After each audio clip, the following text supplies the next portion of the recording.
10वां सिपारा सूरह तौबा की आयत नंबर 85 अल्लाह रब्बुल इज़्ज़त का फरमाने वाली शान है, वला तुअजिबका अमवालुहुम व औलादुहुम, और उनके माल या औलाद पर ताज्जुब न करना। इन्नमा युरीदुल्लाहु अन युअज़्ज़िबहुम बिहा फिद दुनिया, अल्लाह यही चाहता है कि उसे दुनिया में इन पर वबाल करे। वतज़हक़ अन्फुसुहुम वहुम काफ़िरून, और कुफर ही पर उनका दम निकल जाए। इस आयत की तफसीर आयत नंबर 55 के तहत ये तो गुज़र चुकी है, और यहाँ मुनाफिकों के मालो औलाद पर ताज्जुब न करने को दोबारा ज़िक्र करने की एक हिकमत यह है कि लोग इस बात को भूल न जाएं और इससे गाफिल न हो, और ये एतकाद रखें कि इस पर अमल करना इंतहाई अहम है। दूसरी हिकमत यह है कि माल और औलाद ऐसी चीज़ें हैं जिनमें मशगूलियत की वजह से दिल बहुत जल्द दुनिया की तरफ राग़िब हो जाता है, और जो चीज़ दुनिया की तरफ ज़्यादा राग़िब करने वाली हो उससे बार बार बचने का हुक्म दिया जाता है। इसलिए यहाँ दोबारा मुनाफिकों के माल और औलाद पर ताज्जुब न करने का फरमाया गया है।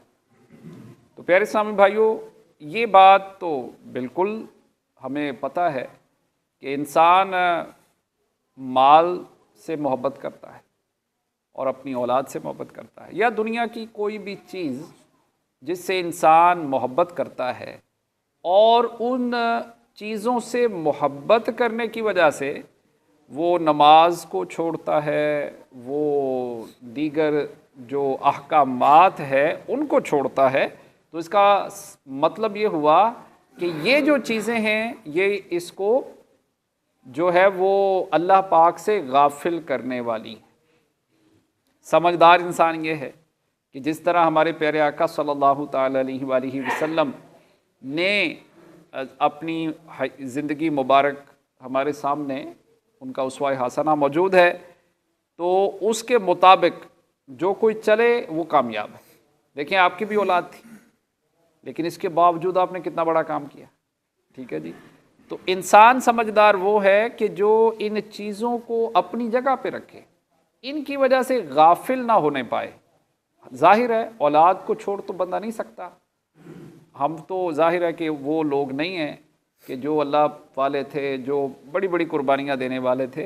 हम तो अपने घरों से भी दूर नहीं रह सकते, लेकिन अब ये हमारी औलाद और हमारा माल हमें फिर अल्लाह पाक की याद से गाफिल ना करे, यानी हम अपने आप को फिर गफलत में ना, इन वजह से, इन चीज़ों की वजह से हम गफलत में ना जाएं, और ना हम इनको छोड़ें। ये नहीं कि अब औलाद को छोड़ दिया जाए या माल तर्क कर दिया जाए, ऐसा नहीं।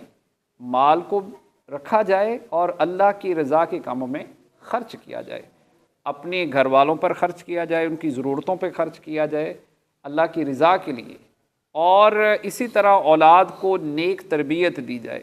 और ये चीज़ें फिर सदका जारिया भी हैं, यानी माल को नेकी के कामों में ख़र्च किया, यानी मस्जिद बनाई, मदरसा बनाया, तो ये माल सदका जारिया बन गया। औलाद को नेक बनाया, नमाजी बनाया, हाफिज़ बनाया, आलिम बनाया, तो ये औलाद भी सदका जारिया बन गई। जब हमने इस माल और औलाद को अल्लाह के कामों पे लगाया, तो ये जो चीज़ें हैं फिर हमें गाफिल नहीं होने देंगी, क्योंकि हमने इन चीज़ों को अपनी आखिरत को कमाने का ज़रिया बनाया। लेकिन जब हमने इनके अंदर हम पड़ गए और जनाब इनको जनाब माल को पकड़ते रहे, औलाद को जो है वो जनाब फजर के वक्त सुलाते रहे, इनको दुनिया की नेमतें देते रहे, اور ان کو اللہ کے کاموں پہ لگایا نہیں تو پھر بندہ خود بھی ظاہر ہے غافل ہو جائے گا، ان کی محبت میں غافل ہو جائے گا۔ تو اللہ کریم ہمیں عمل کی توفیق عطا کرے، اللہ تعالی ہمیں غفلت سے بچائے، آمین بجاہ خاتم النبیین صلی اللہ تعالی علیہ وآلہ وسلم اجمعین۔ صلوا علی